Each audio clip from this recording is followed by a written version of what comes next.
Hello, mindful friends. Today we are on a very fun topic of creating a positive image of self. Why not hold in your mind and place all of your focus on the best version of yourself, of the dream and vision of who you really want to be, your highest self, the heart-centered self, the authentic self. And we know the power of the mind. It's so strong and has so much potential to create our reality. So why not create the reality you really want to have? So we know that people have healed debilitating back injuries by envisioning the body healing, by believing that it can heal. A lady came back to being able to walk after she'd been told that she would never walk again because she held the belief within her that she could. And she kept trying with the belief that she would arrive. They've done studies on athletes and great musicians, seeing how visualization can create almost the same improvements as actually going through the physical motions of repetition.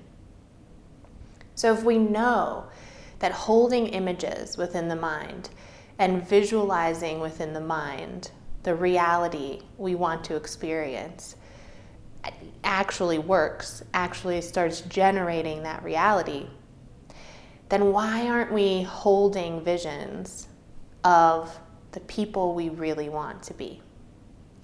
And this kind of touches on what we spoke about last week on that self-image, letting go of the identity around those single moments where we made a mistake or where we weren't aligned. And we then held on to an identity based on those unaligned moments. And then shifting more towards holding the focus of who we know we actually are. And today we get to really dive into who we actually want to be. So go wild. Let yourself dream big and really get in touch with who you want to be at your heart center. And here too is also just getting back in touch with your authentic self, your true nature. And in my own kind of vision of the world and people, I really do believe that all of us have this heart center, and all of us are capable of engaging with these energies that really are nothing but love, peace, acceptance, compassion, and gratitude. And that we can all feel joy and the happiness brought on by living from the heart. I do feel that, there's a lot of suffering, past traumas, pains that we hold on to that can create layers that block us from feeling the heart center, from truly living the heart center. But I 100% believe that it's still there and it's still accessible to us. And I also feel that these energies are what's present and creating the life force of the world around us. And I believe that they are the most powerful forces in the world and that they can heal all things. And so holding on to that truth and that vision of the world helps me to bring it back home to self and say, well, if that's true, if these energies are, the most powerful forces in the world around us, that they are what creates healing, they are the life force, then they're also the life force within me. And they're always accessible to me, and I can always come back home to them. And I know that when I am, and when I'm living from those heart energies and from my authentic self, that things just naturally align in the world around me. It's like there's way less struggle, there's way less fight, there's less pushback from the world, there's less resistance that I'm pushing against. And it just starts to feel like a flow. It's like you're just riding the wave of life because you're being carried by energies that are so much bigger than just you. When you tap into those energies, they actually fuel you and all of your actions and your words and your energy and how you show up. And they carry you into your kind of authentic place within the world. And so I know we can all do this. And I know that these energies are accessible to us all. And sometimes we just forget. We have those moments where we're not aligned. And when we start identifying with those start building, right? And the shells around the heart start building. And we forget. We forget that our center is this love and this compassion. And we forget the power of these energies. So even though forgotten, they're never gone. So we turn back home and we tap into them. We feel what they feel like. We remember they're there. And even if they're small, we know that we can feed them little by little and water those flowers little by little. And that once they start getting food and fuel, they grow quickly.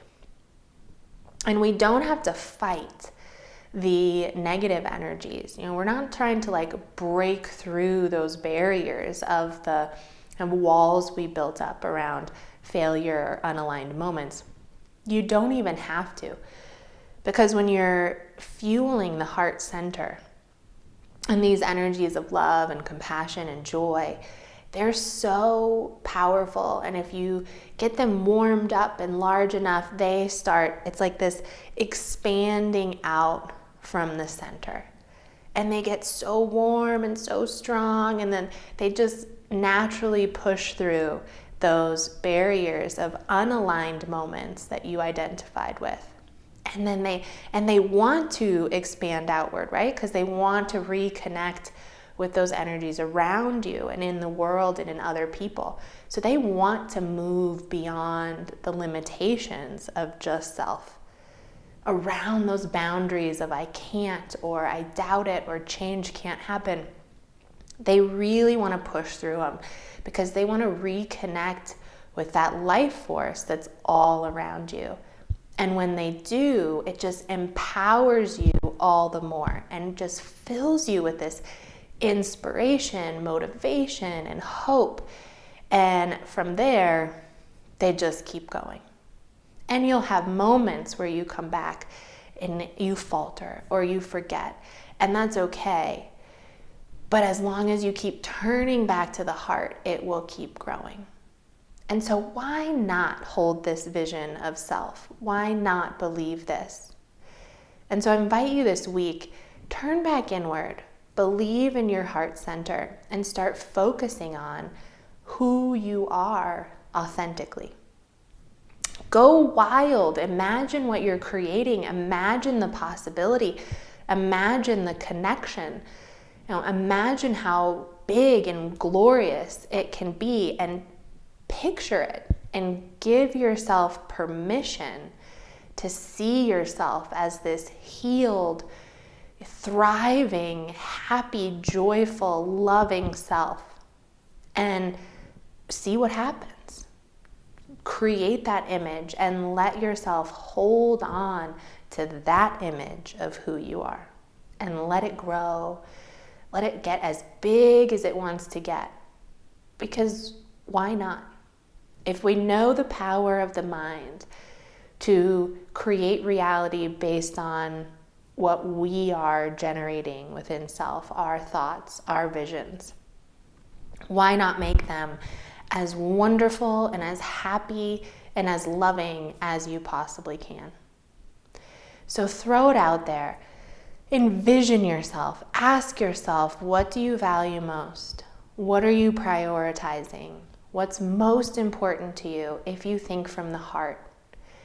How do you want to show up for self and others and the world? What perception do you want to have of self and others and the world? What do you want to be offering to the world, and what do you want to be receiving? And again, let it go wild, and let it be as big and glorious and joyful as you possibly can.